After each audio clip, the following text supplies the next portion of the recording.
बार अनहत नाद जगेगा कैलासा के द्वारा, धूनी रमेगी महाकुंभ में। महाशिवरात्रि के 2 दिन पहले हम लोग महाकुंभ की कलाग्राम, एक संस्कृति मंत्रालय ने राज्य सरकार के साथ जुड़कर बहुत ही प्यारी एक मंच तैयार किया है, भव्य, विराट, विशाल। उस पर कैलासा के सुर गूंजेंगे, अनहत नाद गूंजेगा। कहते हैं ना कि ये तो अपने जन्म का लेकर आया है, जिन्हें प्रोडिजी भी कहा जाता है।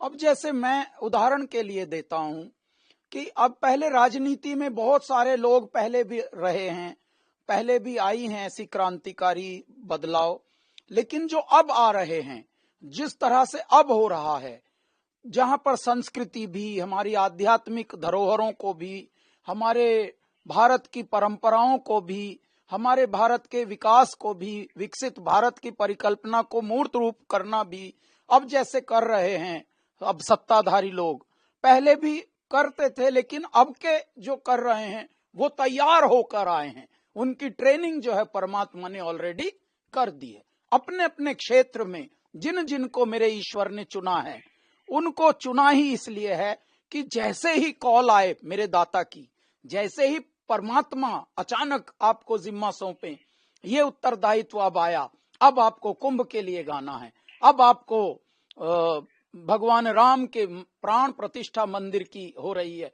उसके लिए गाना है, अब आपको फला प्रयोजन के लिए गाना है। बस आप अपने व्यस्ततम जो आपका जीवनचर्या है उसमें भी अचानक बस मुड़ जाते हैं और एक रत्न आपसे परमात्मा यहाँ उगलवा लेते हैं। एक और रत्न अब उगलवा लिया गया है महाकुंभ संगम नाम से, जिसकी चारों ओर चर्चा भी चल रही है और चारों ओर से बड़ों का आशीर्वाद मिल रहा है, छोटों का प्यार मिल रहा है। और क्योंकि ये बड़ा ऐतिहासिक उत्सव है, ये सनातन का एक ऐसा ऐतिहासिक उत्सव है जो आज की संतति के लिए फर्स्ट एंड लास्ट उत्सव है।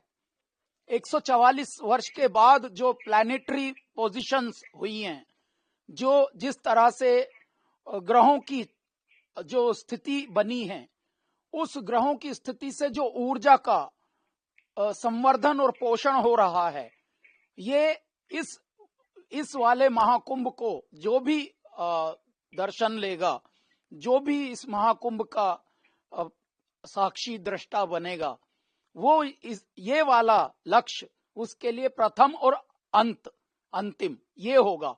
क्योंकि 144 वर्ष का तो कोई जीता नहीं भौतिक संसार में, तो इसलिए ये बहुत ही विशेष, बहुत ही महत्वपूर्ण और बहुत ही अद्वितीय, अविस्मरणीय और अप्रतिम, अलौकिक एक जनमानस के लिए, एक सामान्य आत्मा के लिए होने वाला है।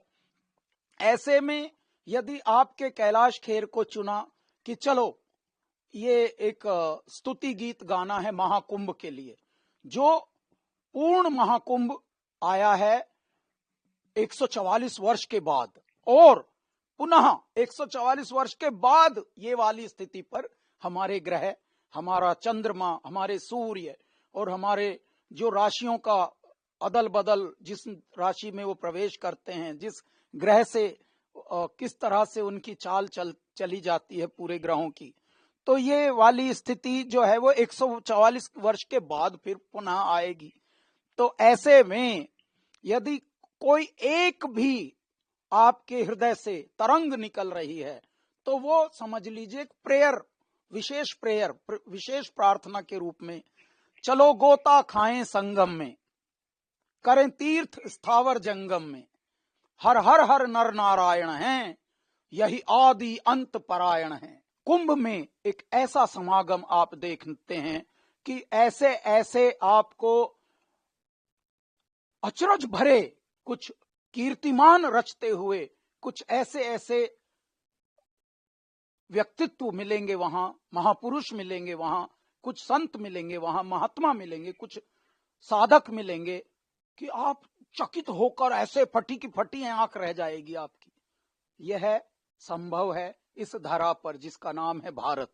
ऐ मेरे भारतवासियों, ये संगठित होने का, ये एक होने का, ये संवेदनशील होने का, ये अपने अंदर मूल्यों को पिरोने का एक त्योहार है जो बड़े प्रारब्ध से, बड़े पुण्यों से मिल रहा है।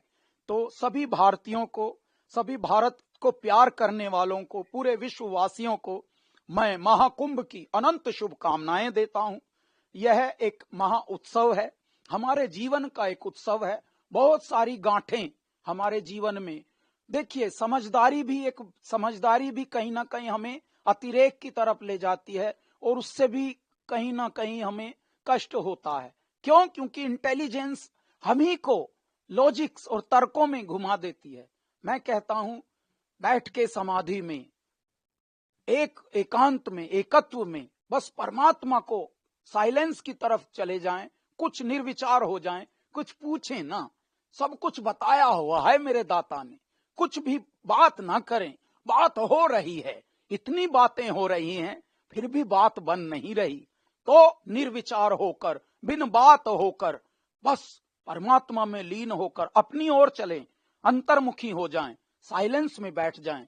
मैं अपने आप में देखना, आप कितना बड़ा बदलाव आप पाएंगे, कितनी बड़ी आप मुक्ति पाएंगे कि खुद ही जकड़े हुए थे सवालों में, उन सवालों से कितनी मुक्ति मिली मुझे। मैं निर्विचार होकर साइलेंस की तरफ गया।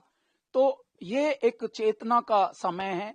इस अवचेतना को, अपनी को थोड़ा सा आप निहार सकते हैं, निर्विचार होकर, निशब्द होकर, शांत होकर परमात्मा के निकट जा सकते हैं, एकाकार में आ सकते हैं।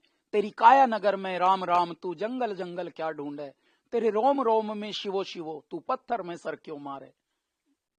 तो इस वक्त ये जो पुण्य घड़ी आई है, ये जो पुण्य अवसर आया, पुण्य बेला आई है महाकुंभ की, हर लाभार्थी को जा जाकर पुरुषार्थ करना चाहिए, परमार्थ करना चाहिए।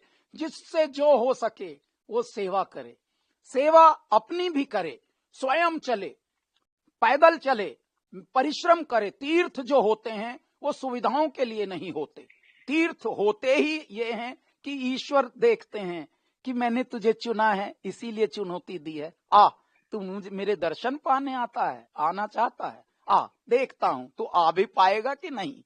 तो श्रद्धा यदि होगी तो अचानक आपके पैरों में इतनी शक्ति आ जाएगी कि आप किलोमीटर्स कितने चल जाएंगे पता भी नहीं लगता, ऐसा हो जाता है। तो आइए कुंभ में, और कुंभ का दृष्टा बनिए, कुंभ के लाभार्थी बनिए, और परमात्मा को नमन करके, अपने माता पिता, अपने पूर्वजों, अपने पितरों को प्रणाम करके इस पूरे अलौकिक दिव्य भव्य महोत्सव का आनंद भी लीजिए और अपना पुण्य भी कमाइए। और जितना हो सके, यदि आप सक्षम हैं तो भंडारे कीजिए, दान दीजिए, अनुष्ठान कीजिए, स्नान कीजिए। तो महाकुंभ तो आपके समझ लीजिए तारने का एक तारक समझ के बन के आया है। जैसे ये महोत्सव महाशिवरात्रि के 2 दिन पहले हम लोग महाकुंभ की कलाग्राम, एक संस्कृति मंत्रालय ने राज्य सरकार के साथ जुड़कर बहुत ही प्यारी एक मंच तैयार किया है। ओहो, भव्य, विराट, विशाल, उस पर कैलासा के सुर गूंजेंगे, अनहत नाद गूंजेगा। तो ऐ मेरे भारतीयों, ऐ मेरे संगीत के चाहकों, ऐ मेरे कैलासा के चाहकों, महाकुंभ संगम तो आप आनंद ले ही रहे हैं, ट्रेंडिंग पे चल रहा है इंस्टाग्राम पे भी और सारे सोशल पेजेस पर। और जितने भी हमारे महाकुंभ के 2 इस वक्त स्तुति गीत हमने गाए हैं, दोनों आप लोगों के हृदय पटल पर छाए हुए हैं। परंतु Kailash Kher and Kailasa live in concert होने वाला है, तो 23 फरवरी तिथि है उसकी, महाशिवरात्रि के 2 दिन पहले।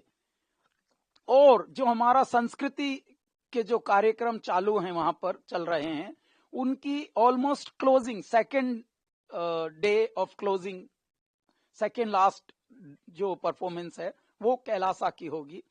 तो जितने भी लोग प्रयागराज तीर्थराज में हैं उस वक्त आएं और कैलासा के सुरों का आनंद लें और इस सुरों का भी स्नान करें।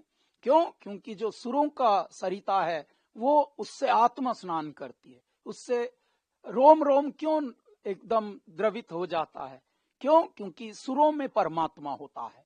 तो इसलिए आइए आप लाइव सजीव जो प्रस्तुति होगी उसका भी आनंद लीजिए, और इससे पहले भी हम लोग 1-2 बार जाएंगे, लेकिन वो तिथि अभी तय नहीं हुई है। वो अखाड़ों के लिए जाएंगे, कुछ हम बहुत बड़े बड़े हमारे संतों के अखाड़े हैं, उनके लिए जाएंगे। तो कैलासा की 2-3 बार इस बार प्रवेशिका है वहां पर, और इस तरह से हमारा पूरा प्रयोजन बना हुआ है।